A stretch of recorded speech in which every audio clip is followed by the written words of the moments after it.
Because her best friend was my husband's ex, Sil intentionally spilled coffee on my wedding dress. To get attention, she fabricated a disappearance after her parents consented. Hello, I had a fight with my sister-in-law, and now no one speaks to her. For reference, my sister-in-law, Amelia 26F, has never liked me. I, 28F, have been with her brother Andy, 28M. For 4 years, she's hated me since I ruined her closest friend's chances of marrying her brother. I think she and her best friend, Emma, 26F, were inseparable since middle school because no one else could tolerate them. I know Emma has always adored Andy. He dated her for a few years in college. He ended their on and off relationship a few months before graduation to focus on his future. Andy has repeatedly informed me that he had always warned Emma they were not compatible and that he had tried to test their relationship at Amelia's request, but it failed. They were different people, yet she kept waiting for him and flirting with him even after she realized they were mismatched and he was no longer interested. After college, Andy lived alone. Did not return home, therefore he saw Amelia and Emma less.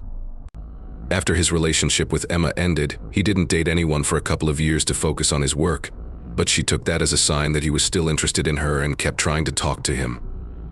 Even though he would only make small talk and ignore her if she tried to talk about their relationship. He started dating again after a few years of working, which broke Emma's heart, and Amelia rebuked him because she thought her best friend was the greatest person for her brother.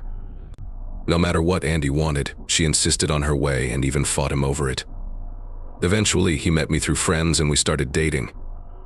A few months after we met, he introduced me to his family, and Amelia knew she would never like me. She didn't. She didn't care what I was like, or if I was good for her brother. She only knew I wasn't Emma, which made her hate me. Our first meeting. Andy revealed everything when I asked about her weird behavior around me.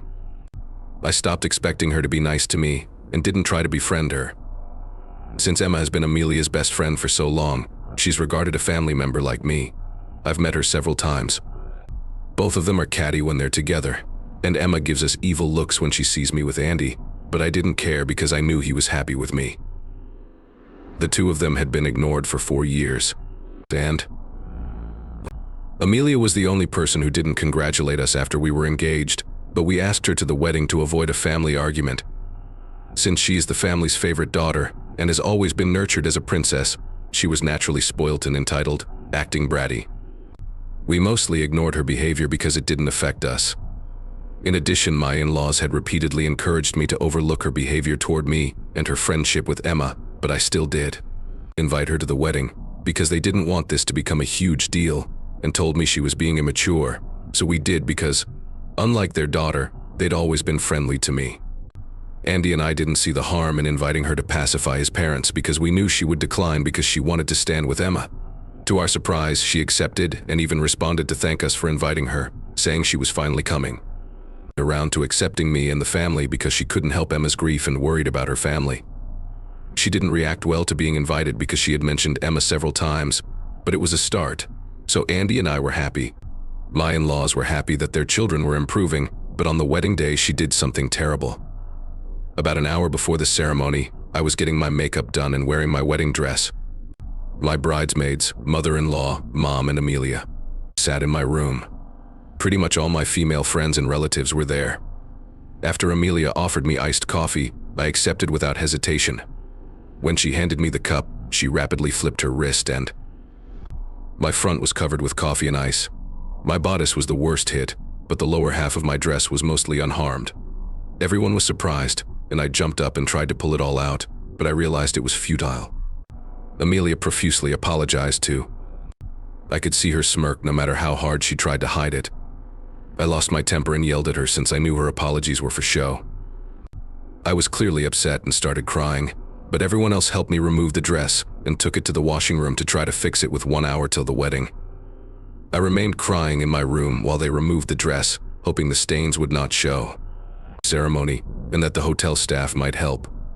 Only my mother-in-law, Mother, and Amelia remained, and she apologized constantly. I could tell from her tone that she wasn't serious and enjoyed the show.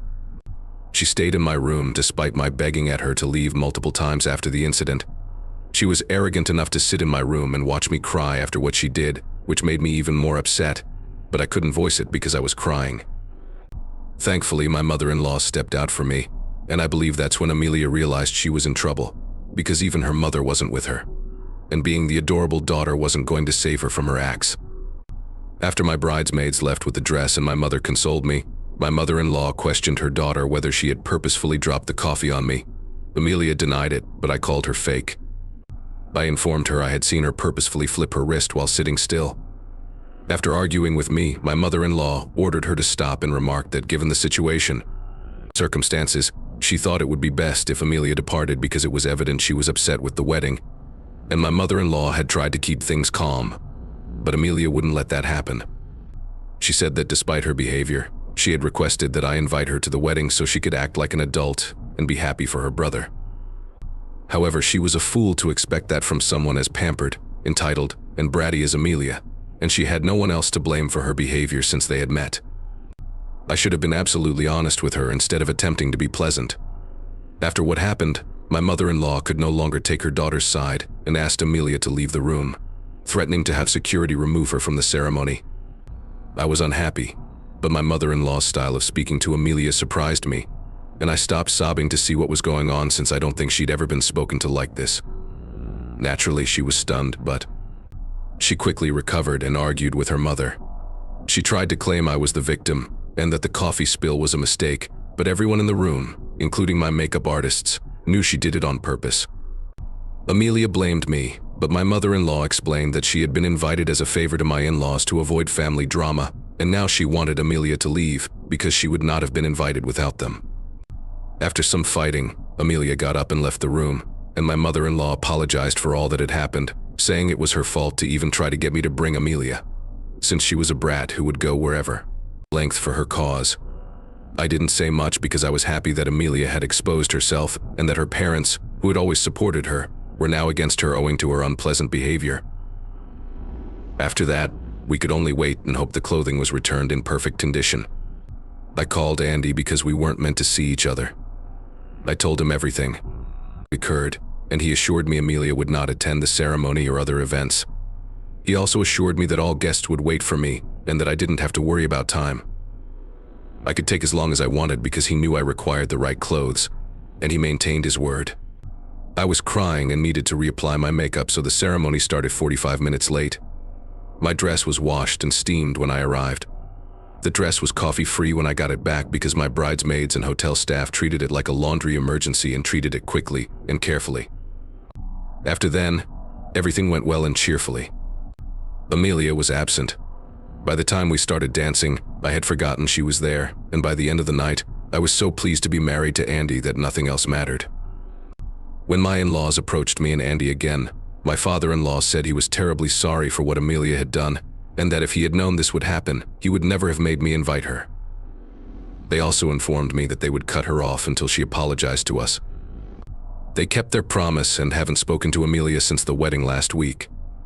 Amelia has decided to make this my problem, and she's driving me crazy, telling me everything and asking me to handle it.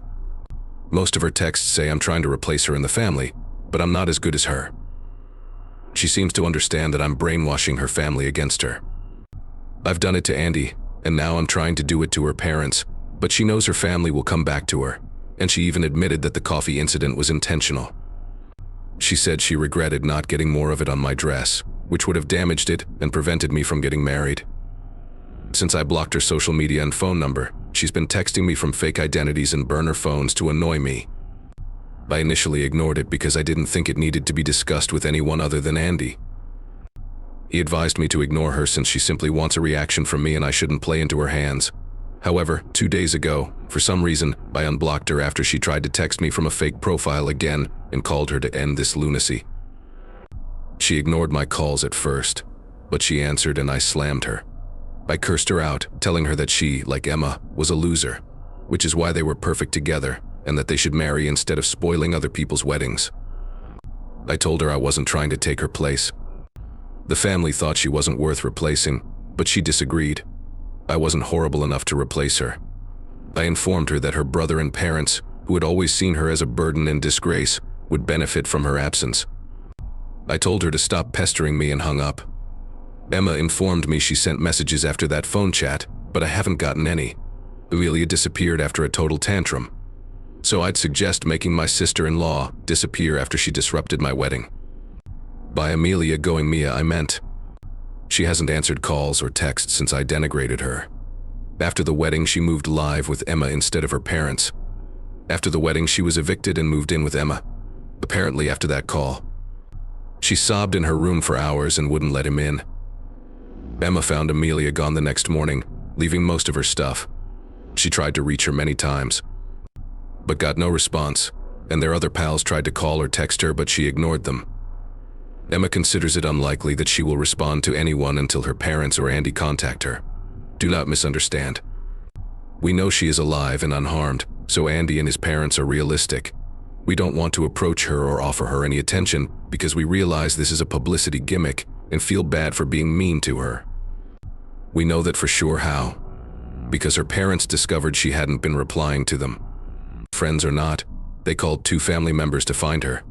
She's pulled off similar scams before, going away for a few days before returning after her parents became sick and called relatives in high school and college. She performed these things after arguments to get attention and get her way with her parents. She also emotionally manipulated her relatives or roommates into not alerting her parents. She was so convincing that they typically fell for it. Eventually, her parents would become concerned and call their relatives to find out where she was. Once they found out, those relatives would scold her parents for not treating her well, and she would return to the house and have an emotional reconciliation with her family, after which she would always get what she wanted and fought for with her parents. It was twisted and distorted, but Amelia does that, so I'm not surprised. Shocked. Actually, my in-laws told me about Amelia's past misbehavior and told me not to worry about her disappearance. This time she went to her aunt's house, convinced her aunt that her parents had asked her to leave her brother's wedding for no reason, and then kicked her out because I had been brainwashing them into turning against her while she did nothing. I'm not sure about her, but intentionally destroying a wedding dress hours before the ceremony should get her excluded from the wedding. Why she's saying I'm trying to turn her relatives against her is beyond me. Not even important to me. After talking to her aunt, her parents found out she had been staying with them, and Amelia told her aunt she didn't want them to know since she needed time to heal. We know her exact wishes. She intended to terrify her family into thinking she was missing so they would call her and give her her way again. She disregarded the coffee incident while talking to her aunt about the wedding making. She appeared to be the victim.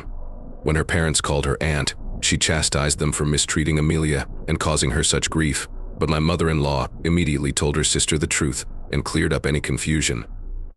She had been seeking attention since she was a teenager, and it was becoming old.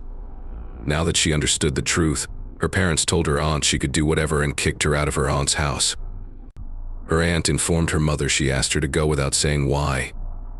Emma doesn't know this and keeps texting me to settle this issue before it's too late. I'm extremely certain she's trying to terrify me into thinking something awful happened to Amelia and that they're both playing the long game, but they don't know we know. Her predictability is her fault, but it's bad that a mature woman needs attention like way. Accepting her error and moving on would be easier and more acceptable. Update too high. It's been a while. And my honeymoon is underway. After 3 days of our honeymoon, I'm already entertained by home life. Amelia lived with her aunt in the last update. After discovering what happened at my in-laws' wedding, she expelled Amelia. But Emma kept trying to convince me that it was my fault and that Amelia was lost. I ignored them but didn't block him to see if she had other life plans. After her aunt kicked Amelia out. After moving in with Emma, she tried to convince me Amelia was still gone. She texted me about how many days Amelia had been gone and how callous we were for not contacting her. Andy and I teased her by saying if she was so worried that she should file a missing persons report because Amelia had left days before. These two were so naive that they hadn't even considered this alternative, and after we delivered that message, they didn't say anything for a few days until we did. Traveled for our honeymoon. Today we learned that Amelia had come at her parents' house and demanded an apology as she was not ready to date them. She expected them to be afraid and apologize, but my in-laws informed her they wouldn't talk to her until she apologized to me and Andy. They told her she could turn them off at any time and that her entitled attitude was no longer acceptable. They wouldn't question it. Then she started experiencing a temper tantrum at their door, something my in-laws had no patience for. They immediately called the police to remove her. I must confess they are being harsh with her. but I think this had to happen. We're delighted Andy and I aren't home so she can't annoy us. Update 3 Hello. We returned from our honeymoon, and Andy and I had fun. Not looking forward to be returning to domestic instability. Really, we want to avoid it all. We no longer need her apologies. Amelia probably couldn't risk her parents' anger for too long. She apologized to us. She wrote us an email apologizing for everything and saying she was just trying to be a good friend to Emma since she believed Andy and Emma were meant for each other. It's unclear why she thought that. From the outset, he didn't see a future with her. His mismatch caused him to break up with her often, and she guilt-tripped him into returning. Emma was enamored with him, but if she was a good friend, she would have helped her move on rather than harming her brother's prospects of meeting someone he liked. She apologized in the email for how she handled it. Andy agrees that apologizing doesn't mean forgiving her. Not calling her, but we did. We informed our in-laws that we had received the apologies, but we needed time to understand before forgiving her. Given what happened at the wedding and thereafter, it was unacceptable. My in-laws were understanding and told us they were staying away from Amelia while she stayed with Emma. It doesn't matter if she meant her apologies because the damage was done, and reconciling with her will take time. If she wants us to forgive her, she must show that she is remorseful and did not say anything in that email to avoid her parents' wrath. It's fine if she doesn't want to date us later. We don't care. Only being happy to be together matters. We're avoiding family issues to enjoy our lives.